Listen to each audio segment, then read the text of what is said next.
ਵਾਹਿਗੁਰੂ ਜੀ ਕਾ ਖਾਲਸਾ ਵਾਹਿਗੁਰੂ ਜੀ ਕੀ ਫਤਿਹ।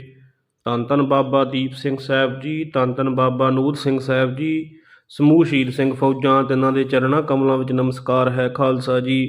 ਸਤਿਗੁਰੂ ਸੱਚੇ ਪਾਤਸ਼ਾਹ ਮਹਾਰਾਜ ਨਿਰੰਕਾਰ ਸਰੂਪ ਧੰਨ ਸਤਿਗੁਰੂ ਗੁਰੂ ਨਾਨਕ ਸਾਹਿਬ ਸੱਚੇ ਪਾਤਸ਼ਾਹ ਮਹਾਰਾਜ ਸ਼ਬਦ ਅਵਤਾਰ ਸਤਿਗੁਰੂ ਚੋਜੀ ਪ੍ਰੀਤਮ ਜਗਤ ਸੁਆਮੀ ਚਵਰ ਛਤਰ ਦੇ ਮਾਲਕ ਸਤਿਗੁਰੂ ਧੰਨ ਸਤਿਗੁਰੂ ਸ੍ਰੀ ਗੁਰੂ ਗ੍ਰੰਥ ਸਾਹਿਬ ਜੀ ਮਹਾਰਾਜ ਸੱਚੇ ਪਾਤਸ਼ਾਹ। ਸਤਿਗੁਰੂ ਜੀ ਸਾਨੂੰ ਕਹਿਣਾ ਕਰਦੇ ਨੇ ਕਿ ਭਾਈ ਕਲਯੁਗ ਦੇ ਵਿੱਚ ਜਿਹੜਾ ਦੇਹਾਂ ਨੂੰ ਦੁੱਖ ਚੰਬੜਿਆ ਹੋਇਆ ਹੈ, ਦੇਹਾਂ ਨੂੰ ਰੋਗ ਲੱਗੇ ਹੋਏ ਹਨ, ਮਨ ਨੂੰ ਜਿਹੜੇ ਰੋਗ ਚੰਬੜੇ ਹੋਏ ਨੇ, ਮਾਨਸਿਕਤਾ ਜਿਹੜਾ ਰੋਗ ਖਾਲਸਾ ਜੀ ਸੰਸਾਰ ਨੂੰ ਚੰਬੜ ਗਿਆ ਹੈ, ਜਿੱਥੋਂ ਬੰਦੇ ਨੂੰ ਇਹ ਪਤਾ ਨਹੀਂ ਲੱਗਦਾ ਮੈਂ ਕਿਸ ਨੂੰ ਪੂਜਣਾ ਹੈ, ਕਿਸ ਨੂੰ ਰੱਖਣਾ ਹੈ, ਕਿਸ ਨੂੰ ਛੱਡਣਾ ਹੈ। ਜਿਹੜੀਆਂ ਇਹ ਵਸਤੂਆਂ ਛੱਡਣ ਵਾਲੀਆਂ ਨੇ ਉਹਨਾਂ ਨਾਲ ਪ੍ਰੇਮ ਪਾ ਲਿਆ ਹੈ ਅਤੇ ਜਿਹੜੀਆਂ ਵਸਤੂਆਂ ਦੇ ਨਾਲ ਖਾਲਸਾ ਜੀ ਰਹਿਣਾ ਸੀ ਉਹਨਾਂ ਨੂੰ ਤਿਆਗ ਦਿੱਤਾ ਹੈ। ਸੋ ਇਹ ਸੋਝੀ ਸਤਿਗੁਰੂ ਗੁਰੂ ਨਾਨਕ ਸਾਹਿਬ ਸੱਚੇ ਪਾਤਸ਼ਾਹ ਮਹਾਰਾਜ ਬਖਸ਼ਦੇ ਨੇ। ਸਤਿਗੁਰੂ ਕਹਿੰਦੇ ਸੰਸਾਰ ਨੂੰ ਬਿਪਤਾ ਹੀ ਤਾਂ ਪਈ ਹੋਈ ਹੈ, ਨਿਰੰਕਾਰ ਨੂੰ ਭੁੱਲ ਕੇ ਬਿਪਤਾ ਹੀ ਖਾਲਸਾ ਜੀ ਗਲ ਪੈਂਦੀ ਹੈ, ਦੁੱਖ ਹੀ ਗਲ ਪੈ ਸਕਦੇ ਨੇ, ਕਿਉਂਕਿ ਪਰਮੇਸ਼ਰ ਤੇ ਭੁੱਲਿਆ ਵਿਆਪਣ ਸਭੈ ਰੋਗ। ਜਦੋਂ ਵਾਹਿਗੁਰੂ ਜੀ ਨੂੰ ਭੁੱਲ ਜਾਈਦਾ ਹੈ ਫਿਰ ਸਭੇ ਰੋਗ ਮਹਾਰਾਜ ਕਹਿੰਦੇ ਹਰ ਪ੍ਰਕਾਰ ਦਾ ਦੁੱਖ ਜਿਹੜਾ ਦੇਹੀ ਨੂੰ ਮਨ ਕਰਕੇ ਤਨ ਕਰਕੇ ਲੱਗ ਜਾਂਦਾ ਹੈ। ਸਤਿਗੁਰੂ ਸੱਚੇ ਪਾਤਸ਼ਾਹ ਕਹਿੰਦੇ ਉਸ ਪਰਮੇਸ਼ਰ ਨੂੰ ਸਿਮਰੋ ਜਿਹੜਾ ਸਾਰੀਆਂ ਬਿਪਤਾਂ ਨੂੰ ਖਤਮ ਕਰਨ ਵਾਲਾ ਹੈ। ਮਹਾਰਾਜ ਕਹਿੰਦੇ ਪ੍ਰਭ ਬਿਪਤ ਨਿਵਾਰਣੋ ਤਿਸ ਬਿਨ ਅਵਰ ਨਾ ਕੋਏ ਜੀਓ, ਸਦਾ ਸਦਾ ਹਰ ਸਿਮਰੀ ਹੈ ਜਲ ਥਲ ਮਹੀਲ ਸੋਏ ਜੀਓ। ਜਿਹੜਾ ਸਾਰੀਆਂ ਬਿਪਤਾਂ ਨੂੰ ਸਾਰੀਆਂ ਰੁਕਾਵਟਾਂ ਨੂੰ ਵਿਘੜਾਂ ਨੂੰ ਦੂਰ ਕਰਨ ਵਾਲਾ ਪਰਮੇਸ਼ਰ ਹੈ, ਉਹਦੀ ਸੇਵਾ ਕਰੀਏ, ਉਹਨੂੰ ਯਾਦ ਕਰੀਏ, ਉਹ ਸਦਾ ਸਦਾ ਉਸ ਵਾਹਿਗੁਰੂ ਸੱਚੇ ਪਾਤਸ਼ਾਹ ਦਾ ਸਿਮਰਨ ਅਭਿਆਸ ਕਰਿਆ ਕਰੀਏ। ਜਿਹੜਾ ਜਲ ਵਿੱਚ ਵੀ ਹੈ ਖਾਲਸਾ ਜੀ 42 ਲੱਖ ਜੂਨ ਜਿਹੜੀ ਹੈ ਉਹ ਜਲ ਦੇ ਵਿੱਚ ਪਾਈ ਜਾਂਦੀ ਹੈ ਅਤੇ 42 ਲੱਖ ਜੂਨ ਜਿਹੜੀ ਹੈ ਉਸ ਧਰਤੀ ਦੇ ਉੱਤੇ ਪਾਈ ਜਾਂਦੀ ਹੈ ਤਾਂ 84 ਲੱਖ ਜੂਨ ਬਣਦੀ ਹੈ। ਸੋ ਖਾਲਸਾ ਜੀ ਇਹ ਬਾਣੀ ਦਾ ਪ੍ਰਮਾਣ ਹੈ। ਬਾਣੀ ਨੇ ਦੱਸਣਾ ਕੀਤਾ ਕਿ 42 ਲੱਖ ਜੂਨ ਅੱਧੀ ਜੂਨ ਜਿਹੜੀ ਉਹ ਪਾਣੀ 'ਚ ਪਾਇਆ ਜਾਂਦੀ ਹੈ। ਸੋ ਜਲ ਥਲ ਮਹਾਰਾਜ ਕਹਿੰਦੇ ਜਲ ਵਿੱਚ ਵੀ ਉਹ ਪਰਮੇਸ਼ਰ ਵਿਆਪਕ ਹੈ, ਜਲ ਵਿੱਚ ਵੀ ਵਸਿਆ ਹੋਇਆ ਹੈ। ਥਲ ਜਿਹੜੀ ਧਰਤੀ ਹੈ ਉੱਥੇ ਵੀ ਮਹਾਰਾਜ ਜੀ ਵਸੇ ਹੋਏ ਨੇ ਸੱਚੇ ਪਾਤਸ਼ਾਹ। ਸੋ ਖਾਲਸਾ ਜੀ ਜਿਹੜਾ ਬੰਦਾ ਇਹ ਸਮਝ ਨਹੀਂ ਸਕਦਾ ਫਿਰ ਆਕਾਸ਼ ਆ ਜਾਂਦਾ ਹੈ ਅਤੇ ਪਤਾਲ ਆ ਜਾਂਦਾ ਹੈ, ਉੱਥੇ ਵੀ ਪਰਮੇਸ਼ਰ ਦਾ ਵਾਸਾ ਹੈ ਜਿਹੜਾ ਸਾਰੀਆਂ ਜਗ੍ਹਾ ਦੇ ਵਿੱਚ ਵਸਿਆ ਹੋਇਆ। ਉਹਨੂੰ ਭੁੱਲਣਾ ਨਹੀਂ ਚਾਹੀਦਾ, ਵਿਸਾਰਨਾ ਨਹੀਂ ਚਾਹੀਦਾ। ਇਹੋ ਗੱਲ ਸਾਡੇ ਸਤਿਗੁਰੂ ਸੱਚੇ ਪਾਤਸ਼ਾਹ ਮਹਾਰਾਜ ਨੇ ਸਮਝਾਉਣਾ ਕੀਤੀ ਹੈ। ਗੁਰਾ ਇੱਕ ਦੇਹ ਬੁਝਾਈ ਸਭਨਾ ਜੀਆਂ ਕਾ ਇੱਕ ਦਾਤਾ, ਸੋ ਮੈਂ ਵਿਸਰ ਨਾ ਜਾਈ। ਜਿਹੜਾ ਸਾਰਿਆਂ ਜੀਆਂ ਦਾ ਦਾਤਾ ਹੈ, ਸਾਰਿਆਂ ਜੀਆਂ ਨੂੰ ਦਾਤਾਂ ਦੇਣ ਵਾਲਾ ਪਰਮੇਸ਼ਰ ਵਾਹਿਗੁਰੂ ਹੈ, ਉਹਨੂੰ ਕਦੇ ਵੀ ਵਿਸਾਰਨਾ ਨਹੀਂ ਚਾਹੀਦਾ, ਭੁੱਲਣਾ ਨਹੀਂ ਚਾਹੀਦਾ। ਸਦਾ ਹੀ ਉਹਦੀ ਓਟ ਜਿਹੜੀ ਤੱਕਣੀ ਚਾਹੀਦੀ ਹੈ, ਆਸਰਾ ਤੱਕਣਾ ਚਾਹੀਦਾ, ਕਿਉਂਕਿ ਹਰ ਸਿਮਰਤ ਮਨ ਤਨ ਸੁਖੀ ਬਿਨਸੀ ਦੁਤੀਆ ਸੋਚ, ਨਾਨਕ ਟੇਕ ਗੋਪਾਲ ਕੀ ਗੋਵਿੰਦ ਸੰਕਟ ਮੋਚ। ਖਾਲਸਾ ਜੀ ਜਿਹਦਾ ਸਿਮਰਨ ਕੀਤਿਆਂ, ਜਿਸ ਨੂੰ ਯਾਦ ਕੀਤਿਆਂ ਮਨ ਦੇ ਰੋਗ ਮਿਟ ਜਾਂਦੇ ਨੇ, ਤਨ ਦੀਆਂ ਜਿਹੜੀਆਂ ਖਾਲਸਾ ਜੀ ਬਿਮਾਰੀਆਂ ਨੇ ਖਤਮ ਹੋ ਜਾਂਦੀਆਂ ਨੇ, ਸੁੱਖ ਵਰਤ ਜਾਂਦਾ ਹੈ। ਅਤੇ ਜਿਹੜੀ ਦੂਜੀ ਸੋਚ ਹੈ ਦੁਚਿੱਤੀ ਵਾਲੀ ਕਿ ਰੱਬ ਨੂੰ ਮੰਨੀਏ ਕਿ ਨਾ ਮੰਨੀਏ, ਇੱਦਾਂ ਬਚਾਅ ਹੋਵੇਗਾ ਕਿ ਨਾ ਹੋਵੇਗਾ, ਮਹਾਰਾਜ ਕਹਿੰਦੇ ਉਹ ਵੀ ਮਿਟ ਜਾਂਦੀ ਹੈ। ਅਤੇ ਅਕਾਲ ਪੁਰਖ ਵਾਹਿਗੁਰੂ ਸੱਚੇ ਪਾਤਸ਼ਾਹ ਦੀ ਜਿਹੜੀ ਓਟ ਤੱਕਿਆਂ, ਉਹਦਾ ਆਸਰਾ ਤੱਕਿਆਂ, ਜਿਹੜਾ ਅਕਾਲ ਪੁਰਖ ਵਾਹਿਗੁਰੂ ਹੈ ਜਿਹੜੇ ਸਾਰੀ ਸ੍ਰਿਸ਼ਟੀ ਨੂੰ ਆਪਣੇ ਭਾਈ ਕਰ ਕਮਲਾਂ ਵਿੱਚ ਰੱਖਿਆ ਹੋਇਆ ਹੈ, ਸਾਰੀ ਖੰਡ ਬ੍ਰਹਿਮੰਡਾਂ ਨੂੰ ਪਾਲਣਾ ਕੀਤਾ ਵਾਹਿਗੁਰੂ ਪਾਲਣ ਵਾਲਾ ਹੈ, ਉਹ ਸਾਰੇ ਸੰਕਟਾਂ ਨੂੰ ਮੋਚਣ ਵਾਲਾ ਹੈ, ਭਾਵ ਕਿ ਨਾਸ਼ ਕਰਨ ਵਾਲਾ ਹੈ। ਸੋ ਉਹਨੂੰ ਵਾਹਿਗੁਰੂ ਨੂੰ ਯਾਦ ਕਰੀਏ ਭਾਈ। ਐਸੇ ਪਰਮੇਸ਼ਰ ਅਕਾਲ ਪੁਰਖ ਵਾਹਿਗੁਰੂ ਨੂੰ ਯਾਦ ਕੀਤਿਆਂ ਸੁੱਖ ਵਰਤ ਜਾਂਦਾ ਹੈ ਖਾਲਸਾ ਜੀ। ਸੋ ਜਿਹੜੀਆਂ ਹੱਡ ਬੀਤੀਆਂ ਧੰਨ ਬਾਬਾ ਦੀਪ ਸਿੰਘ ਸਾਹਿਬ ਜੀ ਦੀ ਕਿਰਪਾ ਸਦਕਾ, ਧੰਨ ਸ਼ਹੀਦਾਂ ਸਿੰਘਾਂ ਦੀ ਕਿਰਪਾ ਸਦਕਾ ਆਪ ਜੀ ਨੂੰ ਸਰਵਣ ਕਰਵਾਉਂਦੇ ਹਾਂ ਖਾਲਸਾ ਜੀ। ਉਹਨਾਂ ਵਿੱਚੋਂ ਕਈ ਹੱਡ ਬੀਤੀਆਂ ਆਪ ਜੀ ਨੂੰ ਸਰਵਣ ਕਰਵਾਈਆਂ ਜਿਨ੍ਹਾਂ ਦੇ ਵਿੱਚ ਬੇਅੰਤ ਸੰਗਤਾਂ ਨਾਲ ਖੇਡਾਂ ਹੋਈਆਂ। ਸੋ ਵਿੱਚ ਕਈ ਕਮੈਂਟ ਆਉਂਦੇ ਨੇ, ਕਈ ਭੈਣ ਕਈ ਵੀਰ ਜਿਹੜੇ ਨੇ ਉਹ ਪੁੱਛਦੇ ਨੇ ਭਾਈ ਤੁਸੀਂ ਆਪਣੀ ਵੀ ਦੱਸੋ। ਸੋ ਮੈਂ ਜਿਹੜੀ ਅੱਜ ਦੀ ਹੱਡ ਬੀਤੀ ਹੈ ਗੁਰਮੁਖੋ ਉਹ ਆਪਣੀ ਸੁਣਾਉਣ ਲੱਗਾ ਹਾਂ। ਕਿਵੇਂ ਮਹਾਰਾਜ ਸੱਚੇ ਪਾਤਸ਼ਾਹ ਦੀ ਕਿਰਪਾ ਹੋਈ, ਕਿਵੇਂ ਦੀਨ ਦੁਨੀ ਦੇ ਮਾਲਕ ਸਤਿਗੁਰੂ ਸੱਚੇ ਪਾਤਸ਼ਾਹ ਨੇ ਰੱਖਿਆ ਕੀਤੀ, ਕੀ ਹਾਲਾਤ ਸੀਗੇ ਘਰ ਦੇ, ਕਿਵੇਂ ਸਾਰੀ ਖੇਡ ਵਰਤੀ। ਸੋ ਅੱਜ ਪਹਿਲੀ ਵਾਰ ਮੈਂ ਸੋਚਿਆ ਕਿ ਮਹਾਰਾਜ ਰਹਿਮਤ ਕਰਨ, ਆਪਣੀ ਹੱਡ ਬੀਤੀ ਵੀ ਸੰਗਤ ਨਾਲ ਸਾਂਝੀ ਕਰਨੀ ਚਾਹੀਦੀ ਹੈ। ਸੋ ਖਾਲਸਾ ਜੀ ਮਹਾਰਾਜ ਸੱਚੇ ਪਾਤਸ਼ਾਹ ਦੀ ਕਿਰਪਾ ਸਦਕਾ ਚੰਗੇ ਭਲੇ ਵਸਦੇ ਸਾਂ, ਬਹੁਤ ਵਧੀਆ ਚੜ੍ਹਦੀ ਕਲਾ। ਅੱਜ ਵੀ ਸੁੱਖ ਹੈ, ਉਹ ਸਮੇਂ ਵਿੱਚ ਵੀ ਸੁੱਖ ਸੀ। ਹੁੰਦਾ ਹੈ ਜਦੋਂ ਦੁੱਖ ਘਰ ਵਿੱਚ ਆ ਜਾਂਦਾ ਉਸ ਵੇਲੇ ਬੰਦਾ ਪਰਮੇਸ਼ਰ ਨੂੰ ਵੀ ਕੋਸਦਾ ਹੈ, ਕੋਈ ਵੱਡੀ ਗੱਲ ਨਹੀਂ ਹੈ। ਜਦੋਂ ਦੁੱਖ ਆਉਂਦਾ ਹੈ ਉਦੋਂ ਆਪਣਿਆਂ ਨੂੰ ਆਪਾਂ ਕਹਿ ਵੀ ਦਿੰਦੇ ਹਾਂ ਪਰਮੇਸ਼ਰ ਅਕਾਲ ਪੁਰਖ ਵਾਹਿਗੁਰੂ ਸਾਡੇ ਆਪਣੇ ਨੇ, ਸਾਡਾ ਗੁੱਸਾ ਵੀ ਉਹਨਾਂ ਨਾਲ ਹੈ ਅਤੇ ਪ੍ਰੇਮ ਵੀ ਉਹਨਾਂ ਨਾਲ ਹੈ, ਕਿਉਂਕਿ ਉਸੇ ਵਾਹਿਗੁਰੂ ਸੱਚੇ ਪਾਤਸ਼ਾਹ ਨੂੰ ਜਿਹੜਾ ਮਹਾਰਾਜ ਦੇ ਅੰਚਲ ਨਾਲ ਲਾ ਕੇ ਭਾਈ ਬੰਦਾ ਤਰਦਾ ਹੈ, ਉਸ ਤੋਂ ਬਿਨਾਂ ਪਾਰ ਉਤਾਰਾ ਨਹੀਂ। ਸੋ ਦਾਸਰੇ ਦੇ ਘਰ ਵਿੱਚ ਬੇਬੇ ਬਾਪੂ ਤੇ ਭੈਣ ਨੇ ਛੋਟੀ ਤੇ ਦਾਸ ਇਕੱਲਾ। ਸੋ ਮਹਾਰਾਜ ਦੀ ਕਿਰਪਾ ਸਦਕਾ ਸਾਡੇ ਫਾਦਰ ਸਾਹਿਬ ਜਿਹੜੇ ਸੀ ਉਹ ਦੁਬਈ ਵਿੱਚ ਰਹਿੰਦੇ ਸੀ, ਉੱਥੇ ਕਾਰ ਵਿਹਾਰ ਕਰਦੇ ਸੀ ਪਿਛਲੇ ਕੁਛ 30-32 ਸਾਲਾਂ ਤੋਂ। ਆ ਜਾਂਦੇ ਸੀ ਸਾਲ ਬਾਅਦ, ਮਹੀਨਾ 2 ਮਹੀਨੇ ਰਹਿੰਦੇ ਸੀ, ਫਿਰ ਚਲੇ ਜਾਂਦੇ ਸੀ। ਗੁਰੂ ਸਾਹਿਬ ਦੀ ਬੜੀ ਬੇਅੰਤ ਕਿਰਪਾ, ਫੋਰਮੈਨ ਸੀਗੇ, 1.5 ਲੱਖ ਦੇ ਲਾਗੇ ਛਾਗੇ ਉਹਨਾਂ ਦੀ ਤਨਖਾਹ ਸੀ, ਚੰਗਾ ਕਾਰੋਬਾਰ ਵਧੀਆ ਚੱਲ ਪਿਆ। ਸੋ ਅਸੀਂ ਪਹਿਲਾਂ ਸਾਰੇ ਇਕੱਠੇ ਰਹਿੰਦੇ ਸਾਂ, ਇੱਕੋ ਫੈਮਿਲੀ ਇੱਕੋ ਪਰਿਵਾਰ ਦੇ ਵਿੱਚ। ਅਤੇ ਉਸ ਤੋਂ ਬਾਅਦ ਜਿਵੇਂ ਹੌਲੀ ਹੌਲੀ ਖਾਲਸਾ ਜੀ ਆ ਹੀ ਜਾਂਦੀਆਂ ਬੀਬੀਆਂ ਦੇ ਵਿੱਚ ਮਨ 'ਚ ਗੱਲਾਂ, ਫਿਰ ਘਰ ਇੱਕੋ ਸੀਗਾ ਪਰ ਰੋਟੀ ਪਾਣੀ ਅੱਡ ਅੱਡ ਹੋ ਗਿਆ। ਗੁਰੂ ਸਾਹਿਬ ਦੀ ਕਿਰਪਾ ਨਾਲ ਪੜ੍ਹੇ, ਫਾਦਰ ਸਾਹਿਬ ਉਹਨਾਂ ਨੇ ਸਾਨੂੰ ਪੜ੍ਹਾਇਆ, ਭੈਣ ਨੂੰ ਪੜ੍ਹਾਇਆ, ਅਤੇ ਵਧੀਆ ਗੁਰੂ ਸਾਹਿਬ ਦੀ ਕਿਰਪਾ ਨਾਲ ਜੇਬ ਵਿੱਚ ਪੈਸੇ ਹੁੰਦੇ ਸੀ। ਘੁੰਮੇ ਫਿਰੇ ਵੀ ਬਹੁਤ ਆ, ਮਹਾਰਾਜ ਦੀ ਰਹਿਮਤ ਕਿਰਪਾ ਸਦਕਾ ਕਿਸੇ ਪੱਖੋਂ ਮਾੜੇ ਨਹੀਂ ਸੀ। ਸੋ ਫਿਰ ਕੀ ਹੋਇਆ, ਮਹਾਰਾਜ ਸੱਚੇ ਪਾਤਸ਼ਾਹ ਦੇ ਚਰਨਾਂ ਕਮਲਾਂ ਵਿੱਚ ਅਰਦਾਸ ਕੀਤੀ ਕਿ ਮਹਾਰਾਜ ਜੀ ਆਪਣਾ ਕਮਰਾ, ਆਪਣਾ ਘਰ ਬਖਸ਼ੋ, ਕਿਉਂਕਿ ਅਸੀਂ ਇੱਕੋ ਕਮਰੇ ਵਿੱਚ ਰਹਿੰਦੇ ਸਾਂ ਸਾਰੇ ਜੀ, ਅਤੇ ਬਾਕੀ ਜਿਹੜੇ ਚਾਚੇ ਤਾਏ ਸੀ ਉਹ ਵੀ ਇੱਕ ਇੱਕ ਕਮਰੇ ਵਿੱਚ ਰਹਿੰਦੇ ਸੀ। ਸੋ ਉਸ ਤੋਂ ਬਾਅਦ ਮਹਾਰਾਜ ਅੱਗੇ ਅਰਦਾਸ ਕੀਤੀ ਧੰਨ ਗੁਰੂ ਰਾਮਦਾਸ ਮਹਾਰਾਜ ਸੱਚੇ ਪਾਤਸ਼ਾਹ ਦੇ ਚਰਨਾਂ ਕਮਲਾਂ ਵਿੱਚ ਮਾਤਾ ਜੀ ਨੇ ਕਿ ਮਹਾਰਾਜ ਜੀ ਕਿਰਪਾ ਕਰੋ, ਸਾਨੂੰ ਵੀ ਆਪਣਾ ਘਰ ਬਖਸ਼ੋ, ਅਸੀਂ ਚੱਲ ਕੇ ਆਪ ਜੀ ਦੇ ਦਰਬਾਰ ਆਵਾਂਗੇ। ਸੋ ਮਹਾਰਾਜ ਦੀ ਰਹਿਮਤ ਹੋਈ, ਗੁਰੂ ਗਰੀਬ ਨਿਵਾਜ ਸੱਚੇ ਪਾਤਸ਼ਾਹ ਦੀ। ਖਾਲਸਾ ਜੀ ਅੱਜ ਤੋਂ ਉਹ ਸਮੇਂ ਤੋਂ ਪਹਿਲਾਂ 4 ਸਾਲ ਪਹਿਲਾਂ ਅਸੀਂ ਕਿਤੇ ਪਲਾਟ ਲਿਆ ਸੀਗਾ, ਜ਼ਮੀਨ ਖਰੀਦੀ ਸੀ, ਉੱਥੇ ਪਹਿਲਾਂ ਘਰ ਪਾਉਣਾ ਚਾਹੁੰਦੇ ਸਾਂ। ਪਰ ਬਾਅਦ ਵਿੱਚ ਸਲਾਹ ਕੀਤੀ ਵੀ ਆਪਣਾ ਪਿੰਡ ਨਹੀਂ ਛੱਡਣਾ ਚਾਹੀਦਾ, ਆਪਣੇ ਪਰਿਵਾਰ ਨਹੀਂ ਛੱਡਣੇ ਚਾਹੀਦੇ, ਆਪਣੇ ਰਿਸ਼ਤੇਦਾਰ ਜਿੱਥੇ ਭਾਈ ਜੰਮੇ ਹੋਈਏ, ਚਾਚੇ ਤਾਏ, ਆਪਣਾ ਖੂਨ ਹੈ, ਸ਼ਰੀਕ ਹੈ, ਨਹੀਂ ਛੱਡਣੇ ਚਾਹੀਦੇ, ਚਲੋ ਇੱਥੇ ਬਣਾਉਂਦੇ ਹਾਂ। ਉਹ ਜ਼ਮੀਨ ਵੇਚ ਕੇ ਅਸੀਂ ਇੱਥੇ ਘਰ ਸ਼ੁਰੂ ਕਰ ਲਿਆ। ਗੁਰੂ ਸਾਹਿਬ ਦੀ ਕਿਰਪਾ ਨਾਲ ਘਰ ਜਿਹੜਾ ਤਿਆਰ ਹੋਇਆ, ਸਭ ਕੁਝ ਹੋ ਗਿਆ, ਲੈਂਟਰ ਪੈ ਗਿਆ ਅਤੇ ਪਲਸਤਰ ਹੋ ਗਿਆ। ਉਸ ਤੋਂ ਬਾਅਦ ਕੀ ਹੋਇਆ, ਅੱਗੇ ਕਾਰਜ ਕਰਨਾ ਸੀ, ਫਰਸ਼ਾਂ ਵਗੈਰਾ ਪਾਉਣੀਆਂ ਸੀ, ਕਈ ਕੁਝ ਕਰਨਾ ਸੀ। ਉਸ ਵੇਲੇ ਇੱਕ ਦਿਨ ਅਚਾਨਕ ਫਾਦਰ ਸਾਹਿਬ ਨਾਲ ਇਹੋ ਜਿਹੀ ਖੇਡ ਹੁੰਦੀ ਹੈ ਦੁਬਈ ਦੇ ਵਿੱਚ ਕਿ ਕੋਈ ਇਹੋ ਜਿਹਾ ਪਾਈਪ ਪਾਟਣ ਕਰਕੇ ਸਾਰੀ ਮਸ਼ੀਨਰੀ ਦਾ ਨੁਕਸਾਨ ਹੋ ਜਾਂਦਾ ਹੈ। ਉੱਥੇ ਕੋਈ ਪਠਾਨ ਆਉਂਦਾ ਜਿਹਦੀ ਤਨਖਾਹ ਵੀ ਥੋੜ੍ਹੀ ਸੀਗੀ, ਉਮਰ ਵੀ ਘੱਟ ਸੀਗੀ, ਡੈਡੀ ਜੀ ਪੁਰਾਣੇ ਗਏ ਹੋਏ ਸੀ, ਇਹਨਾਂ ਦੀ ਤਨਖਾਹ ਵੀ ਜ਼ਿਆਦਾ ਸੀ ਅਤੇ ਉਹਦਾ ਵੀ ਕੋਈ ਬਹੁਤਾ ਖਾਸ ਨਹੀਂ ਸੀ ਫੋਰਮੈਨ ਦਾ, ਸੋ ਪੈਸੇ ਜ਼ਿਆਦਾ ਸੀ। ਉਹ ਇਸੇ ਗੱਲ ਤੋਂ ਥੋੜ੍ਹਾ ਜਿਹਾ ਉਹਨੂੰ ਹੋ ਗਿਆ ਵੀ ਇਹ ਸਰਦਾਰ ਬੰਦਾ ਅਰਬ 'ਚ ਆ ਕੇ ਸਾਡੀਆਂ ਕੰਟਰੀਆਂ 'ਚ ਆ ਕੇ ਇੰਨੇ ਪੈਸੇ ਕਿਉਂ ਕਮਾ ਰਿਹਾ। ਉਹਨੇ ਧੋਖਾਧੜੀ ਕਰਕੇ ਫਾਦਰ ਸਾਹਿਬ ਨੂੰ ਰਾਤੋਂ ਰਾਤ ਹੀ ਇੱਥੇ ਇੰਡੀਆ ਭੇਜਤਾ ਕੈਂਸਲ ਕਰਕੇ। ਸੋ ਇਹ ਘਰੇ ਆ ਗਏ। ਉਸ ਤੋਂ ਬਾਅਦ ਇਹੀ ਕਮਾਉਣ ਵਾਲੇ ਸੀ ਫਾਦਰ ਸਾਹਿਬ, ਮੈਂ ਤਾਂ ਕੁਛ ਕਰਦਾ ਹੀ ਨਹੀਂ ਸੀਗਾ। ਸੋ ਗੁਰੂ ਸਾਹਿਬ ਦੀ ਕਿਰਪਾ ਨਾਲ ਵਧੀਆ ਦਿਨ ਪਹਿਲਾਂ ਲੰਘੇ। ਬਾਅਦ ਵਿੱਚ ਹੌਲੀ ਹੌਲੀ ਖਾਲਸਾ ਜੀ ਕਹਿੰਦੇ ਹੁੰਦੇ ਆ, ਜੇ ਖੂਹ ਵੀ ਭਰਿਆ ਹੋਵੇ ਅਤੇ ਜੇ ਛਿਪ ਉਹਦੇ ਵਿੱਚੋਂ ਪਾਣੀ ਕੱਢੀ ਜਾਈਏ ਇੱਕ ਦਿਨ ਜ਼ਰੂਰ ਖਤਮ ਹੋ ਜਾਂਦਾ ਹੈ। ਸੋ ਜਿੰਨੇ ਕੁ ਪੈਸੇ ਜੋੜੇ ਸੀਗੇ ਘਰ 'ਤੇ ਲੱਗੇ ਅਤੇ ਜਿੰਨੀ ਕੁ ਕਮਾਈ ਕੀਤੀ ਸੀ ਫਾਦਰ ਸਾਹਿਬ ਉਹ ਸਾਰਾ ਉਹਨਾਂ ਘਰ ਬਣ ਗਿਆ। ਘਰ ਵੀ ਪੂਰਾ ਕੰਪਲੀਟ ਨਹੀਂ ਬਣਿਆ, ਨਾ ਕੋਈ ਬੂਹਾ ਨਾ ਕੋਈ ਬਾਰੀ। ਅਸੀਂ ਇੱਦਾਂ ਹੀ ਤੱਪੜ ਲਾ ਕੇ, ਪੱਲੀਆਂ ਲਾ ਕੇ ਘਰ ਵਿੱਚ ਰਹਿੰਦੇ ਹੁੰਦੇ ਸੀ। ਜਦੋਂ ਹਵਾ ਹਨੇਰੀ ਆਉਣੀ ਉਸ ਵੇਲੇ ਸਭ ਕੁਝ ਖੁੱਲ੍ਹ ਜਾਣਾ ਅਤੇ ਲੁਕਦੇ ਫਿਰਨਾ, ਇੱਦਾਂ ਦੇ ਹਾਲਾਤ ਸੀਗੇ। ਸੋ ਫਿਰ ਹੌਲੀ ਹੌਲੀ ਘਰ ਵਿੱਚ ਗਰੀਬੀ ਆਉਣ ਲੱਗੀ ਅਤੇ ਬਹੁਤ ਜ਼ਿਆਦਾ ਤੰਗ ਪਰੇਸ਼ਾਨ ਹੋ ਗਏ ਵੀ ਪੈਸੇ ਹੁਣ ਕਿੱਥੋਂ ਆਉਣਗੇ, ਜਿਹੜੇ ਕੰਮ ਸਹੇੜੇ ਸੀਗੇ ਉਹ ਕੀ ਕਰਾਂਗੇ। ਉਹਦੇ ਵਿੱਚ ਕਈਆਂ ਦੇ ਪੈਸੇ ਦੇਣ ਵਾਲੇ ਸੀ, ਮਿਸਤਰੀਆਂ ਦੇ ਜਾਂ ਹੋਰ, ਅਤੇ ਕੰਮ ਇੱਕਦਮ ਠੱਪ ਹੋ ਗਿਆ। ਅਤੇ ਫਿਰ ਹੌਲੀ ਹੌਲੀ ਜਿਹੜੀ ਗਰੀਬੀ ਘਰ ਦੇ ਵਿੱਚ ਵੜਨ ਲੱਗੀ, ਕਿਉਂਕਿ ਖਾਲਸਾ ਜੀ ਪਿਛਲੇ ਆਪਣੇ ਕੀਤੇ ਹੁੰਦੇ ਕਰਮਾਂ ਇਹ ਅਸੀਂ ਕਿਸੇ ਨੂੰ ਕੋਸ ਨਹੀਂ ਸਕਦੇ। ਬਹੁਤੇ ਲੋਕ ਜਿਹੜੇ ਪਰਮੇਸ਼ਰ ਨੂੰ ਗਾਲਾਂ ਕੱਢਣ ਲੱਗ ਪੈਂਦੇ ਨੇ, ਰੱਬ ਜੀ ਨੂੰ ਬੋਲਣ ਲੱਗ ਪੈਂਦੇ ਨੇ ਵੀ ਰੱਬਾ ਤੂੰ ਸਾਡੇ ਨਾਲ ਇੱਦਾਂ ਕਿਉਂ ਕੀਤਾ, ਐਂ ਕਿਉਂ ਕੀਤਾ, ਉਹ ਕਿਉਂ ਕੀਤਾ। ਮਹਾਰਾਜ ਕੁਛ ਨਹੀਂ ਕਰਦੇ। ਸਤਿਗੁਰ ਸੱਚੇ ਪਾਤਸ਼ਾਹ ਸਾਨੂੰ ਰੱਖਣ ਵਾਲੇ ਨੇ ਖਾਲਸਾ ਜੀ, ਉਹ ਸਾਡੇ ਨਾਲ ਉਹਨਾਂ ਦਾ ਕੋਈ ਵੈਰ ਨਹੀਂ ਹੈ। ਸਾਡੇ ਕਰਮ ਨੇ, ਜੋ ਅਸੀਂ ਬੀਜਿਆ ਹੈ ਉਹ ਅਸੀਂ ਵੱਢਣਾ ਹੈ। ਸੋ ਕਦੇ ਵੀ ਪਰਮੇਸ਼ਰ ਵਾਹਿਗੁਰੂ ਸੱਚੇ ਪਾਤਸ਼ਾਹ ਨੂੰ ਉਂਗਲ ਨਹੀਂ ਕਰਨੀ ਚਾਹੀਦੀ। ਕਰਮਾਂ ਅਨੁਸਾਰ ਖੇਡ ਵਰਤਦੀ ਹੈ। ਮਹਾਰਾਜ ਤੇ ਸਾਡੀ ਅਰਦਾਸ ਸੁਣ ਕੇ ਸਾਡੇ ਦੁੱਖ ਨੂੰ ਘੱਟ ਕਰ ਦਿੰਦੇ ਨੇ, ਸਾਡੇ ਰੋਗ ਨੂੰ ਮੇਟ ਦਿੰਦੇ ਨੇ। ਮਹਾਰਾਜ ਤੇ ਸਾਡੀ ਸਹਾਇਤਾ ਕਰਦੇ ਨੇ ਖਾਲਸਾ ਜੀ। ਮਹਾਰਾਜ ਸੱਚੇ ਪਾਤਸ਼ਾਹ ਕਦੇ ਦੁੱਖ ਨਹੀਂ ਦਿੰਦੇ। ਉਹ ਤੇ ਐਡਾ ਪ੍ਰੇਮੀ ਪਿਆਰਾ ਹੈ, ਐਡਾ ਦਿਆਲੂ ਕਿਰਪਾਲੂ ਹੈ। ਜੇ ਕੋਈ ਉਹਦੇ ਅੱਗੇ ਹੱਥ ਖੜ ਕੇ ਭਾਵੇਂ ਵੱਡਾ ਪਾਪੀ ਹੋਵੇ ਖਾਲਸਾ ਜੀ, ਮਹਾਰਾਜ ਸੱਚੇ ਪਾਤਸ਼ਾਹ ਨੂੰ ਇੱਕ ਵਾਰੀ ਕਹਿ ਦੇਵੇ ਕਿ ਮਹਾਰਾਜ ਮੈਂ ਬਹੁਤ ਵੱਡਾ ਪਾਪੀ ਹਾਂ, ਕਿਰਪਾ ਕਰਕੇ ਮਹਾਰਾਜ ਮੈਨੂੰ ਬਖਸ਼ ਦਿਓ, ਮੇਰੇ ਘਰ ਦਲਿੱਦਰ ਆਇਆ ਹੋਇਆ, ਕਿਰਪਾ ਕਰ ਦਿਓ ਸਤਿਗੁਰੂ ਜੀ, ਆਪ ਜੀ ਮਿਹਰ ਕਰਕੇ ਮਹਾਰਾਜ ਮੇਰਾ ਦਲਿੱਦਰ ਕੱਟ ਦਿਓ, ਮੇਰੇ ਕਰਮਾਂ ਦੀ ਮਾਰ ਜਿਹੜੀ ਮੈਨੂੰ ਪੈ ਰਹੀ ਹੈ ਕੱਟ ਦਿਓ ਸਤਿਗੁਰੂ ਜੀ, ਆਪਣੇ ਚਰਨੀ ਲਾ ਲਓ। ਮਹਾਰਾਜ ਇੱਕ ਖਿਣ ਨਹੀਂ ਲਾਉਂਦੇ ਖਾਲਸਾ ਜੀ, ਉਸੇ ਵੇਲੇ ਸਤਿਗੁਰੂ ਆਪਣੇ ਚਰਨਾਂ ਨਾਲ ਜੋੜ ਲੈਂਦੇ ਨੇ। ਪਰ ਸਾਡੇ ਵਿੱਚ ਕਮੀ ਹੈ, ਅਸੀਂ ਮਨੋਂ ਜੁੜਦੇ ਨਹੀਂ ਹਾਂ।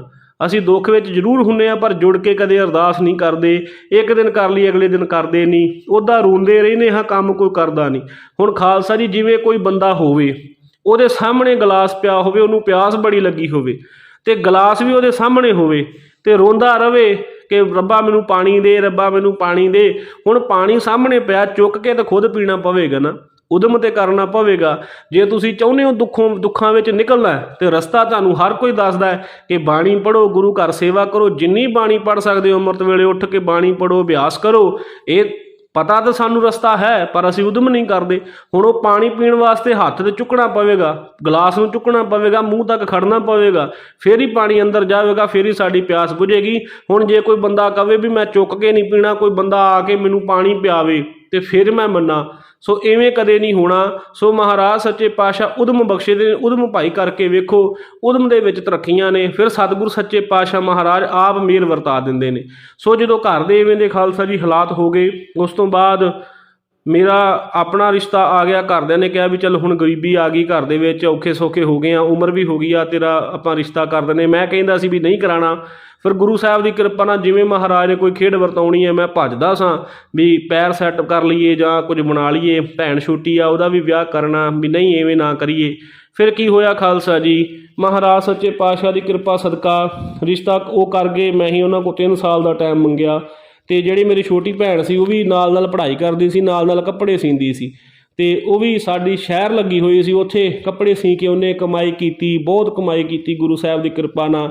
ਉਹਨੇ ਵੀ ਪੈਸੇ ਘਰ ਲੈ ਕੇ ਆਉਣੇ, ਅਸੀਂ ਵੀ ਕੁਛ ਨਾ ਕੁਛ ਕਰਨਾ ਅਤੇ ਉਹਦੇ ਨਾਲ ਕੰਮਕਾਰ ਸਾਰਾ ਚੱਲਦਾ ਸੀ, ਘਰ ਦਾ ਰੋਟੀ ਪਾਣੀ ਚੱਲਦਾ ਸੀ। ਕੋਈ ਬਹੁਤੇ ਪੈਸੇ ਨਹੀਂ ਸੀ ਹੈਗੇ ਅਤੇ ਘਰ ਦੇ ਵਿੱਚ ਮਾਤਾ ਵੀ ਬਿਮਾਰ ਰਹਿੰਦੀ ਸੀਗੀ, ਉਹਦੇ ਵੀ ਖਰਚੇ ਬਹੁਤ, ਦਵਾਈ ਦੇ ਉੱਤੇ ਖਰਚਾ, ਕਈ ਪ੍ਰਕਾਰ ਹੋਰ ਖਰਚੇ। ਸੋ ਉਸ ਤੋਂ ਬਾਅਦ ਮੈਂ ਕੁਵੈਤ ਜਾਣ ਵਾਸਤੇ ਟਰਾਈ ਕੀਤਾ। 6 ਮਹੀਨੇ ਤੱਕ ਮੇਰਾ ਵੀਜ਼ਾ ਨਹੀਂ ਆਇਆ। ਮੈਂ ਕਿਸੇ ਕੋਲੋਂ ਵਿਆਜੀ ਪੈਸੇ ਚੱਕੇ, 3 ਲੱਖ ਰੁਪਈਆ ਚੱਕਿਆ ਅਤੇ 6 ਮਹੀਨੇ ਵੀਜ਼ਾ ਨਹੀਂ ਆਇਆ। 6 ਮਹੀਨੇ 3 ਲੱਖ ਨੂੰ ਵਿਆਜ ਪੈ ਗਿਆ।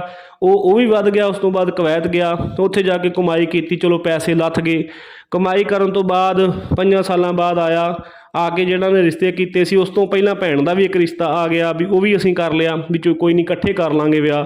ਉਸ ਤੋਂ ਬਾਅਦ ਕੀ ਹੋਇਆ, ਕੁਵੈਤ ਚਲਾ ਗਿਆ। ਕੁਵੈਤ ਜਾ ਕੇ ਗੁਰੂ ਸਾਹਿਬ ਦੀ ਕਿਰਪਾ ਨਾਲ ਵਾਧੂ ਪੈਸੇ ਕਮਾਏ, ਘਰ ਸਾਰਾ ਤਿਆਰ ਕੀਤਾ ਅਤੇ ਮਹਾਰਾਜ ਦੀ ਰਹਿਮਤ ਕਿਰਪਾ ਸਦਕਾ ਪੈਸੇ ਕੁਛ ਜੋੜੇ ਵੀ ਸੀਗੇ। ਜਦੋਂ ਇੱਥੇ ਆ ਕੇ ਵਿਆਹ ਆਰੰਭਿਆ, ਉਸ ਵੇਲੇ ਕੀ ਹੋਇਆ ਕਿ ਪਤਾ ਹੀ ਨਹੀਂ ਲੱਗਾ ਵੀ ਕੀ ਖੇਡ ਵਰਤੀ, ਪਰ ਮੈਨੂੰ ਬਾਅਦ ਵਿੱਚ ਪਤਾ ਲੱਗ ਗਿਆ ਸੀ ਸਾਰਾ ਵੀ ਇਹ ਕੀ ਕਾਰਨ ਹੋਇਆ, ਕਿਵੇਂ ਹੋਇਆ। ਜਦੋਂ ਸਾਡੇ ਵਿਆਹ ਰੱਖੇ ਹੋਏ ਸੀ, ਉਸ ਵੇਲੇ ਮੈਂ ਸਾਰਾ ਘਰ ਦਾ ਸਮਾਨ ਬਣਾਇਆ, ਜੋ ਪੈਸੇ ਜੋੜੇ ਸੀਗੇ ਸਭ ਕੁਛ ਕੀਤਾ ਅਤੇ ਗੁਰੂ ਸਾਹਿਬ ਦੀ ਕਿਰਪਾ ਸਦਕਾ ਸਾਰਾ ਕੁਛ ਹੋਇਆ। ਅਤੇ ਉਦੋਂ ਸਾਨੂੰ 2-4 ਬੰਦਿਆਂ ਨੇ ਸਾਡੇ ਫਾਦਰ ਸਾਹਿਬ ਨੂੰ ਕਿਹਾ ਵੀ ਤੁਸੀਂ ਫਿਕਰ ਨਹੀਂ ਕਰਨੀ, ਤੁਹਾਡੇ ਧੀ ਅਤੇ ਬੇਟੇ ਦਾ ਵਿਆਹ ਆ, ਅਸੀਂ ਪੈਸੇ ਦੇਵਾਂਗੇ। ਸੋ ਉਹਨਾਂ ਨੇ ਜਦੋਂ ਕਿਹਾ ਸਾਨੂੰ, ਅਸੀਂ ਵੀ ਹੈਰਾਨ ਸੀ ਵੀ ਅਸੀਂ ਤਾਂ ਮੰਗੇ ਨਹੀਂ ਆ, ਸਾਨੂੰ ਲੋਕ ਆਪੇ ਪੈਸੇ ਦੇ ਰਹੇ ਆ, ਪਰ ਅਸੀਂ ਲੈ ਲਏ। ਬਾਅਦ ਵਿੱਚ ਮੈਨੂੰ ਪਤਾ ਲੱਗਾ ਕਿ ਸਾਨੂੰ ਕਿਸੇ ਨੇ ਪੈਸਿਆਂ 'ਤੇ ਕਰ ਕਰਾ ਕੇ ਦਿੱਤਾ ਸੀ। ਜਿੱਦਾਂ ਉਹ ਪੈਸੇ ਆਏ ਸਾਨੂੰ ਪਤਾ ਨਹੀਂ ਲੱਗਾ ਉਹ ਕਿੱਥੇ ਵਰਤੇ ਗਏ, ਕਿੱਥੇ ਗਏ, ਕਿਵੇਂ ਗਏ। ਸੋ 3-4 ਬੰਦਿਆਂ ਨੇ ਸਾਨੂੰ ਪੈਸੇ ਦੇ ਦਿੱਤੇ, ਫਾਦਰ ਸਾਹਿਬ ਫੜਦੇ ਗਏ, ਇਹ ਵਰਤਦੇ ਗਏ, ਸਾਨੂੰ ਪਤਾ ਹੀ ਨਹੀਂ ਲੱਗਾ। ਨਾ ਕੋਈ ਕੰਮ ਸਾਡਾ ਸਵਰਿਆ ਅਤੇ ਨਾ ਉਹ ਪੈਸਿਆਂ ਦਾ ਸਾਨੂੰ ਪਤਾ ਲੱਗਾ। ਨਹੀਂ ਤਾਂ ਹੁਣ ਜੇਬ ਦੇ ਵਿੱਚ ਲੱਖ ਰੁਪਈਆ ਹੋਵੇ, ਬੰਦੇ ਨੂੰ ਇਹਨਾਂ ਦਾ ਪਤਾ ਲੱਗਦਾ ਨਾ ਕਿ ਮੈਂ ਆਹ ਕੰਮ ਕੀਤੇ ਆ, ਇੱਥੇ ਲੱਖ ਵਰਤ ਗਿਆ। ਸਾਨੂੰ ਕੁਛ ਨਹੀਂ ਪਤਾ ਲੱਗਾ ਉਹ ਪੈਸੇ ਕਿੱਥੇ ਗਏ। ਤਾਂ ਉਲਟਾ ਸਾਡੇ ਸਿਰ ਚੜ੍ਹ ਗਏ। ਉਸ ਤੋਂ ਬਾਅਦ ਮੈਂ ਵਿਆਹ ਕਰਵਾ ਕੇ ਬਾਹਰ ਗਿਆ। ਉਸ ਵੇਲੇ ਲੋਕਡਾਊਨ ਹੋ ਗਿਆ। ਲਾਕਡਾਊਨ ਦੇ ਵਿੱਚ 8-9 ਮਹੀਨੇ ਉੱਥੇ ਰਹੇ, ਕੋਈ ਪੈਸਾ ਨਹੀਂ ਕਮਾਇਆ। ਜਿਨ੍ਹਾਂ ਕੋਲ ਪੈਸੇ ਫੜੇ ਸੀ ਉਹਨਾਂ ਨੇ ਫਿਰ ਘਰ ਆ ਕੇ ਇਹ ਕਹਿਣਾ ਸ਼ੁਰੂ ਕਰ ਦਿੱਤਾ ਵੀ ਅਸੀਂ ਵਿਆਜ ਲਾਉਣਾ ਸ਼ੁਰੂ ਕਰਾਂਗੇ, ਸਾਡੇ ਪੈਸੇ ਮੋੜ ਦਿਓ। ਫਿਰ ਉਸ ਵੇਲੇ ਮੈਂ ਤੇ ਫਾਦਰ ਸਾਹਿਬ ਨੂੰ ਕਹਿੰਦਾ ਸੀ ਵੀ ਅਸੀਂ ਕਿਹੜੇ ਇਹਨਾਂ ਕੋਲ ਮੰਗੇ ਸੀ, ਅਸੀਂ ਇਹਨਾਂ ਲੋਕਾਂ ਨੂੰ ਕਿਹਾ ਸੀ ਸਾਨੂੰ 2 ਸਾਲ ਦਾ ਸਮਾਂ ਦਿਓ, ਅਸੀਂ ਮੋੜ ਦਾਂਗੇ ਤੁਹਾਡੇ ਸਾਰੇ ਪੈਸੇ। ਵੀ ਅਸੀਂ ਮੰਗੇ ਵੀ ਨਹੀਂ ਸੀ, ਪਰ ਹੁਣ ਇਹ 3 ਮਹੀਨਿਆਂ ਬਾਅਦ ਆ ਕੇ ਘਰ ਪੈਸੇ ਮੰਗਣ ਲੱਗ ਪਏ, ਕਿਉਂਕਿ ਲੋਕ ਡਰ ਗਏ ਸੀ ਲੋਕਡਾਊਨ ਵੇਲੇ। ਸੋ ਖਾਲਸਾ ਜੀ, ਉਸ ਵੇਲੇ ਲੋਕਾਂ ਨੇ ਸਾਨੂੰ ਡਬਲ ਤੋਂ ਡਬਲ ਵਿਆਜ ਲਾਉਣਾ ਸ਼ੁਰੂ ਕੀਤਾ ਵੀ ਸਾਡੇ ਪੈਸੇ ਮੋੜੋ, ਨਹੀਂ ਤਾਂ ਅਸੀਂ ਵੱਧ ਤੋਂ ਵੱਧ ਵਿਆਜ ਲਾਵਾਂਗੇ। ਉਹ ਵੱਧ ਤੋਂ ਵੱਧ ਵਿਆਜ ਲਾਉਣ ਲੱਗ ਪਏ। ਅਸੀਂ ਜਿੰਨੇ ਜੋਗੇ ਸੀਗੇ ਉਹਨਾਂ ਦਾ ਵਿਆਜ ਮੋੜਦੇ ਗਏ, ਚਲੋ ਰਕਮ ਖੜੀ ਰਹੂਗੀ, ਵਿਆਜ ਦਿੰਦੇ ਰਹਿੰਦੇ ਆ। ਇੱਦਾਂ ਕਰਦਿਆਂ ਉੱਥੇ ਮੈਂ 8-9 ਮਹੀਨੇ ਕੱਢੇ। ਫਿਰ ਮੈਂ ਵਾਪਸ ਇੱਥੇ ਆ ਗਿਆ। ਇੱਥੇ ਆ ਕੇ ਕਿਹੜਾ ਕੋਈ ਕੰਮ ਹੈ ਖਾਲਸਾ ਜੀ, 10,000 ਤੱਕ ਕੰਮ ਮਿਲਦੇ ਨੇ, ਇਹ ਤੋਂ ਵੱਧ ਕੌਣ ਕੋਈ ਕੰਮ ਦਿੰਦਾ, ਚਾਹੇ ਬੰਦਾ ਪੜ੍ਹਿਆ ਲਿਖਿਆ ਕਿਉਂ ਨਾ ਹੋਵੇ। ਸੋ ਉਸ ਤੋਂ ਬਾਅਦ ਮੈਂ ਇੱਥੇ ਆ ਕੇ ਕੰਮ ਕੀਤਾ, 10,000 ਤੇ ਜੋਬ ਕੀਤੀ। ਸੋ ਮੈਂ ਇੱਦਾਂ ਕਰਦਾ ਹੁੰਦਾ ਸੀ ਖਾਲਸਾ ਜੀ, ਘਰ ਲੋਕਾਂ ਨੇ ਆਉਣਾ, ਪੈਸੇ ਮੰਗਣੇ, ਗਾਲਾਂ ਵੀ ਕੱਢਣੀਆਂ, ਬੜਾ ਬੁਰਾ ਬੋਲਣਾ ਅਤੇ ਕਹਿਣਾ ਕੋਈ ਗੱਲ ਨਹੀਂ, ਮਹਾਰਾਜ ਸੱਚੇ ਪਾਤਸ਼ਾਹ ਨੇ ਜ਼ਰੂਰ ਕਿਰਪਾ ਕਰਨੀ। ਮਾਤਾ ਜੀ ਨੇ ਕਹਿਣਾ, ਬਾਪੂ ਜੀ ਸਾਡੇ ਥੋੜ੍ਹੇ ਜਿਹੇ ਹੋਰ ਸੁਭਾਅ ਦੇ ਸੀਗੇ, ਉਹਨਾਂ ਨੇ ਕਹਿਣਾ ਵੀ ਆਪਾਂ ਹੁਣ ਕੀ ਕਰਾਂਗੇ। ਤੋ ਖਾਲਸਾ ਜੀ, ਮੈਂ ਸਵੇਰੇ ਉੱਠ ਕੇ, ਮੇਰੀ ਡਿਊਟੀ ਹੁੰਦੀ ਸੀ 8 ਵਜੇ, ਪਰ ਮੈਂ ਘਰੋਂ 5:30 ਚੱਲ ਜਾਂਦਾ ਸੀ ਵੀ ਕੋਈ ਮੈਨੂੰ ਰੋਕ ਨਾ ਲਵੇ ਰਸਤੇ ਦੇ ਵਿੱਚ, ਕੋਈ ਮੈਨੂੰ ਫੜ ਨਾ ਲਵੇ ਵੀ ਇਹਨਾਂ ਸਾਡੇ ਪੈਸੇ ਦੇਣੇ ਆ। ਸੋ ਇੱਦਾਂ ਰਾਤ ਨੂੰ ਮੇਰੀ ਡਿਊਟੀ 6 ਵਜੇ ਮੈਂ ਖਤਮ ਹੋ ਜਾਂਦੀ ਸੀ ਡਿਊਟੀ, ਅਤੇ ਮੈਂ ਰਾਤ ਨੂੰ 9 ਵਜੇ ਆਉਣਾ, ਕਦੇ ਕਦੇ 8 ਵਜੇ ਆਉਣਾ, ਕਿ ਮੈਨੂੰ ਕੋਈ ਰਸਤੇ ਵਿੱਚ ਘੇਰ ਨਾ ਲਵੇ, ਕੋਈ ਮੇਰੇ ਆਉਂਦੇ ਨੂੰ ਪਹਿਲਾਂ ਘਰੇ ਨਾ ਆਇਆ ਹੋਵੇ, ਮੈਂ ਕਿੱਦਾਂ ਫੇਸ ਕਰੂੰਗਾ, ਉਹਨਾਂ ਨਾਲ ਮੈਂ ਕਿਵੇਂ ਗੱਲ ਕਰਾਂਗਾ। ਇੱਦਾਂ ਕਰਦਿਆਂ ਕਰਦਿਆਂ ਖਾਲਸੇ ਜੀ ਸਾਲ ਬੀਤ ਗਿਆ। ਉਸ ਤੋਂ ਬਾਅਦ ਸਾਡੇ ਘਰ ਦੇ ਨਾਲ ਹੀ ਸਾਡੀ ਜ਼ਮੀਨ ਸੀ। ਅਸੀਂ ਸੋਚਿਆ ਚੱਲ ਇਹਨੂੰ ਵੇਚ ਕੇ ਅਤੇ ਫਿਰ ਕੁਛ ਕਰਦੇ ਹਾਂ। ਅਸੀਂ ਉਹਨੂੰ ਵੇਚਣੇ ਲਾਇਆ, ਅਤੇ ਜਿਹਨੂੰ ਵੀ ਸੱਦੀਏ, ਜਿਹੜਾ ਵੀ ਬੰਦਾ ਆਵੇ ਲੈਣ ਵਾਸਤੇ, ਉਹਨੂੰ ਸਾਡੇ ਚਾਚੇ ਤਾਏ ਭਾਨੀ ਮਾਰਦਿਆ ਕਰਨ, ਇੱਥੇ ਨਾ ਲਓ ਥਾਂ, ਇਹ ਸਹੀ ਨਹੀਂ ਹੈਗਾ, ਇਹ ਇੱਦਾਂ ਦਾ ਥਾਂ ਆ, ਇਹ ਉੱਦਾਂ ਦਾ ਥਾਂ ਆ। ਸੋ ਇੱਦਾਂ ਕਰਦਿਆਂ ਉਹ ਵੀ ਸਮਾਂ ਲੰਘ ਗਿਆ।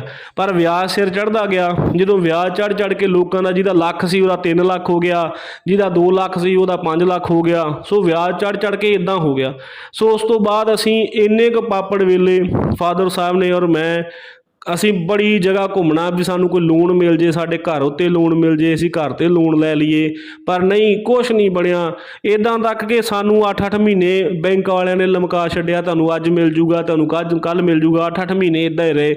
ਜਿੱਥੇ ਕਿਸੇ ਨੇ ਕਿਹਾ ਸੀ ਉੱਥੇ ਚਲੇ ਜਾਣਾ, ਕਿਸੇ ਨੇ ਸਾਨੂੰ ਦੱਸਣਾ ਇੱਥੇ ਚਲ ਜਾਓ, ਉੱਥੋਂ ਤੁਹਾਨੂੰ ਪੈਸੇ ਜ਼ਰੂਰ ਮਿਲ ਜਾਣਗੇ ਵਿਆਜੀ, ਉੱਥੇ ਚਲ ਜਾਓ। ਸੋ ਸਾਨੂੰ ਇੱਦਾਂ ਦਾ ਸਾਡਾ ਹਾਲਾਤ ਹੋ ਗਿਆ ਵੀ ਸਾਨੂੰ ਕੋਈ 1 ਰੁਪਈਆ ਦੇ ਕੇ ਰਾਜੀ ਨਹੀਂ ਸੀ। ਸਾਡੇ ਆਪਣੇ ਸ਼ਰੀਕ ਜਿਹੜੇ ਸੀਗੇ, ਜਦੋਂ ਸਾਡੇ ਘਰ ਕੋਈ ਬੈਂਕ ਵਾਲਾ ਆਉਂਦਾ ਸੀ ਵੇਖਣ ਵਾਸਤੇ, ਘਰ ਵੀ ਇਹਨਾਂ ਨੂੰ ਲੋਨ ਦੇਣਾ, ਉਸ ਵੇਲੇ ਸਾਡੇ ਆਸੇ ਪਾਸੇ ਦੇ ਜਿਹੜੇ ਸ਼ਰੀਕ ਸੀਗੇ ਸਾਡੇ, ਉਹ ਕਹਿ ਦਿੰਦੇ ਸੀ ਇਹਨਾਂ ਕੋਲੋਂ ਕੀ ਮਿਲਣਾ ਤੁਹਾਨੂੰ, ਇੱਥੋਂ ਕੋਈ ਪੈਸਾ ਨਹੀਂ ਮਿਲਣਾ। ਜੇ ਮੈਂ ਕਿਤੇੋਂ ਕਿਸੇ ਯਾਰ ਮਿੱਤਰ ਕੋਲੋਂ ਪੈਸੇ ਪੁੱਛਣੇ, ਅਤੇ ਉਹਨੂੰ ਇਹਨਾਂ ਨੇ ਕਹਿ ਦੇਣਾ ਕਿ ਇਹਨੂੰ ਪੈਸੇ ਨਾ ਦਿਓ, ਵੀ ਇਹਨੇ ਪੈਸੇ ਤੈਨੂੰ ਕਿਹੜੇ ਮੋੜਨੇ ਆ, ਅੱਗੇ ਲੋਕਾਂ ਦਾ 8-9 ਲੱਖ ਰੁਪਈਆ ਸਿਰ ਚੜ੍ਹਿਆ ਅਤੇ ਇਹਨੂੰ ਕਿੱਥੋਂ ਮੋੜ ਦੇਣਗੇ। ਸੋ ਇੱਦਾਂ ਦੇ ਹਾਲਾਤ ਹੋ ਗਏ।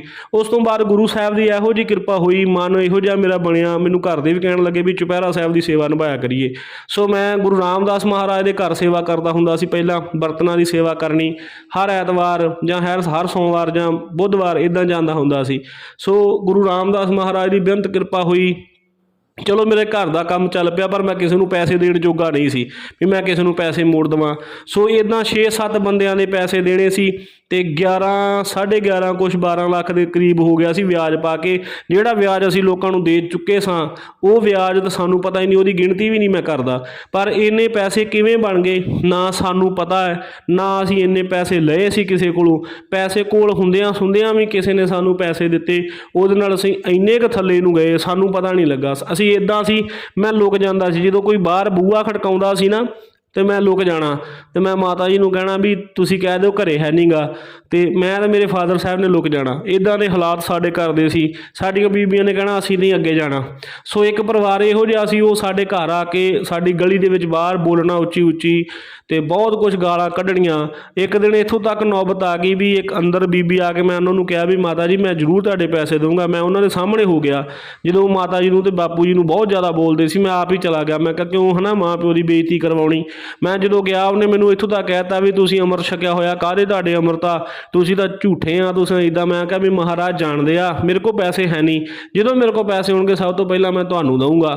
ਵੀ ਮੈਂ ਕੋਸ਼ਿਸ਼ ਕਰਦਾ ਪਿਆ, ਨਾ ਮੇਰਾ ਥਾਂ ਵਿਕਦਾ, ਨਾ ਮੇਰੀ ਜ਼ਮੀਨ ਵਿਕਦੀ ਹੈ। ਸੋ ਉਸ ਤੋਂ ਬਾਅਦ ਕੀ ਹੋਇਆ, ਖਾਲਸਾ ਜੀ ਸਾਡੇ ਸ਼ਰੀਕ ਸੀਗੇ, ਉਹਨਾਂ ਨਾਲ ਹੀ ਅਸੀਂ ਗੱਲਬਾਤ ਕੀਤੀ ਵੀ ਤੁਸੀਂ ਸਾਡੀ ਜ਼ਮੀਨ ਰੱਖ ਲਓ, ਸਾਨੂੰ ਪੈਸੇ ਦੇ ਦਿਓ, ਅਸੀਂ ਲੋਕਾਂ ਦੇ ਪੈਸੇ ਲਾਉਣੇ ਆ। ਉਹਨਾਂ ਨੇ ਸਾਡੇ ਨਾਲ ਇਹੋ ਜਿਹੀ ਗੇਮ ਖੇਡੀ, ਉਸ ਵੇਲੇ ਮੈਂ ਇੱਥੇ ਨਹੀਂ ਸੀਗਾ।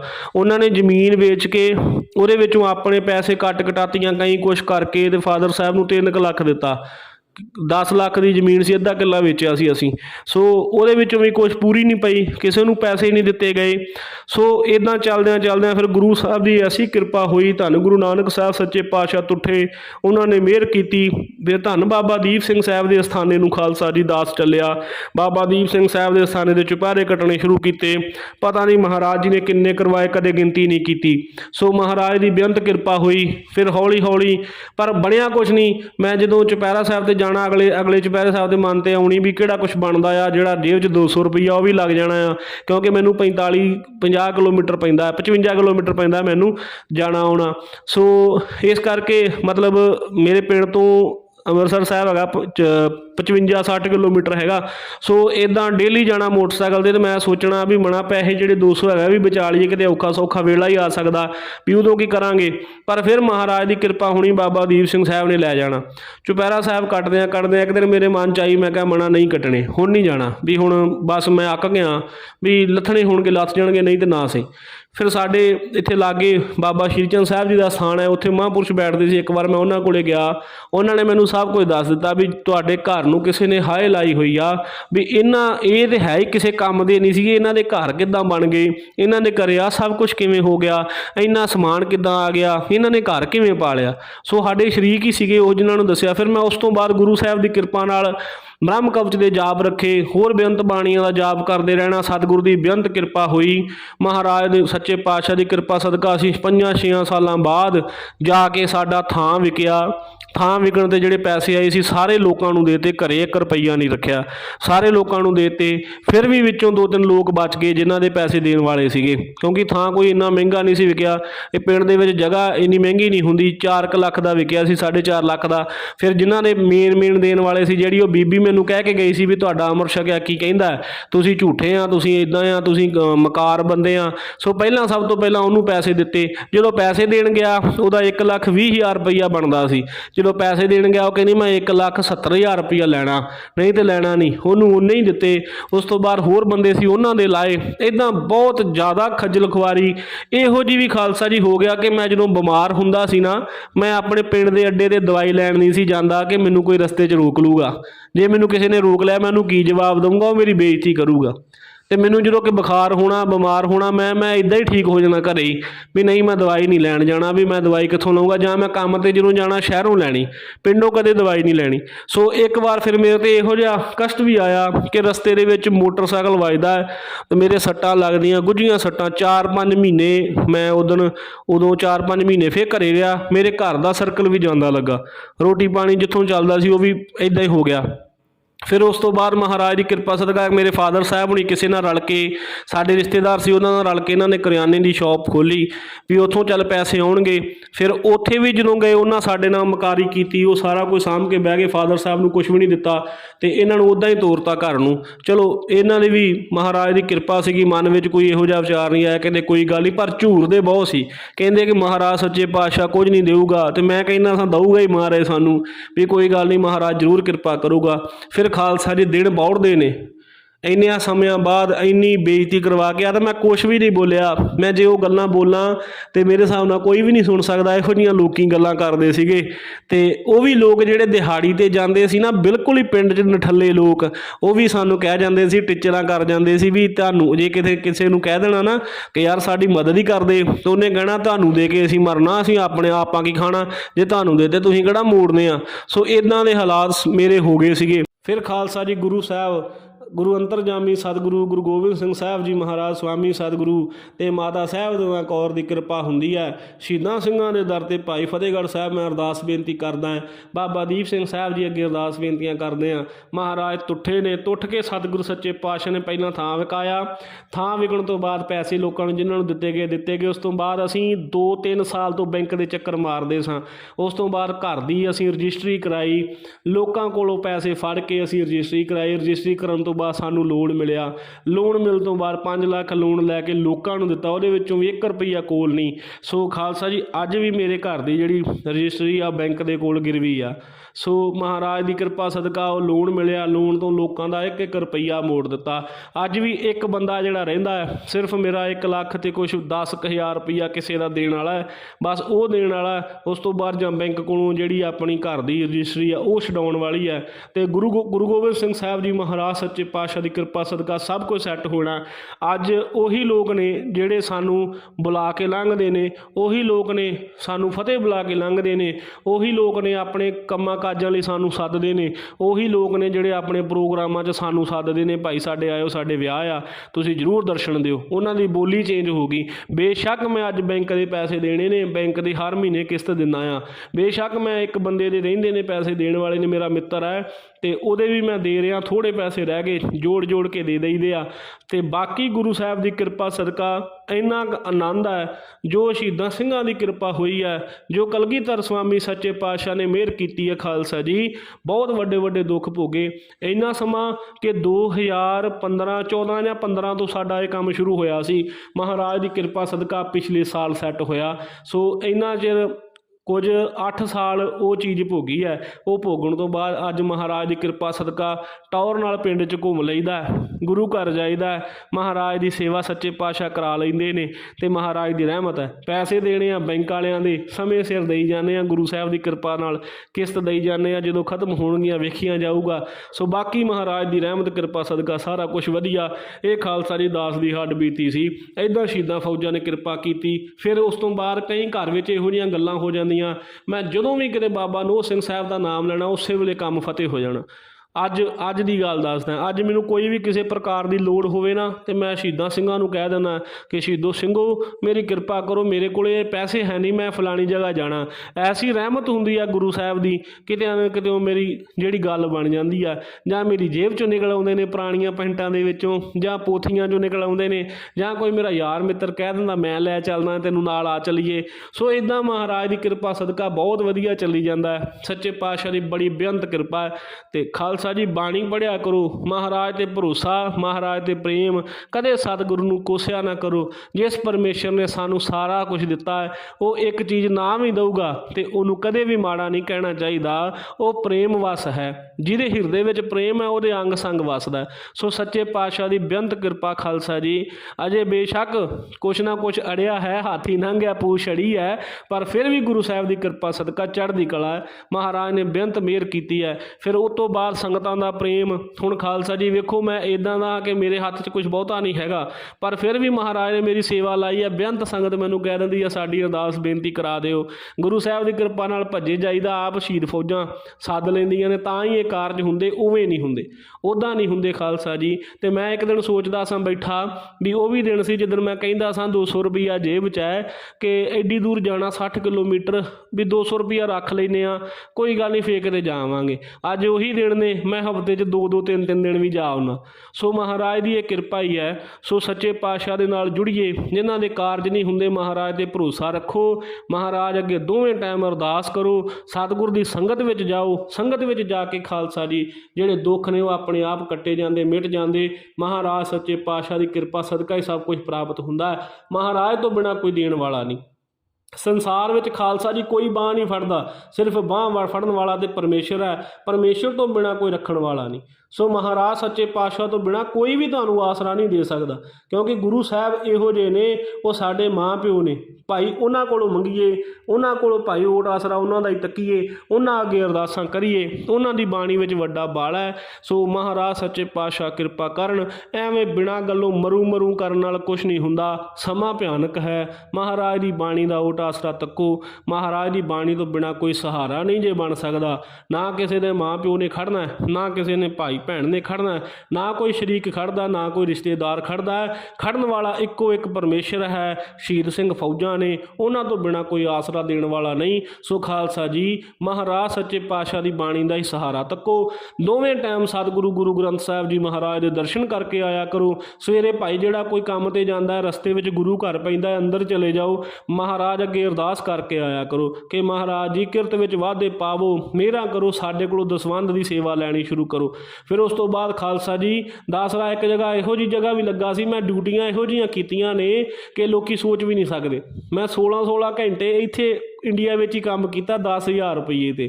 ਉਹ ਕਾਹਦੇ ਵਾਸਤੇ ਕਿ ਮੈਨੂੰ ਕੱਢ ਨਾ ਦੇਣ, ਕਿਉਂਕਿ ਜੇ ਕੱਢ ਦੇਣਗੇ ਤਾਂ ਮੈਨੂੰ ਨਵਾਂ ਕੰਮ ਲੱਭਣਾ ਪਊਗਾ। ਜੇ ਨਵਾਂ ਕੰਮ ਲੱਗੂਗਾ ਥੋੜ੍ਹੇ ਦਿਨ ਲੱਗ ਜਾਣੇ ਅਤੇ ਮੇਰੇ ਘਰ ਦੀ ਰੋਟੀ ਦਾ ਜਿਹੜਾ ਕੰਮ ਔਖਾ ਹੋ ਜਾਣਾ।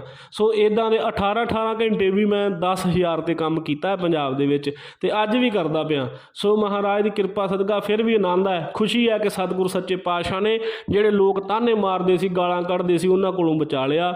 ਮਹਾਰਾਜ ਨੇ ਲਾਜ ਪੱਤ ਰੱਖੀ ਆ, ਪਰਦਾ ਕੱਜਿਆ। ਤੋ ਸੱਚੇ ਪਾਤਸ਼ਾਹ ਸਾਰਿਆਂ ਦੇ ਨਾਲ ਹੀ ਖੜਦੇ ਨੇ। ਭੁੱਲਾਂ ਦੀ ਖਿਮਾ ਬਖਸ਼ ਦੇਣੀ ਜੀ। ਵਾਹਿਗੁਰੂ ਜੀ ਕਾ ਖਾਲਸਾ, ਵਾਹਿਗੁਰੂ ਜੀ ਕੀ ਫਤਿਹ।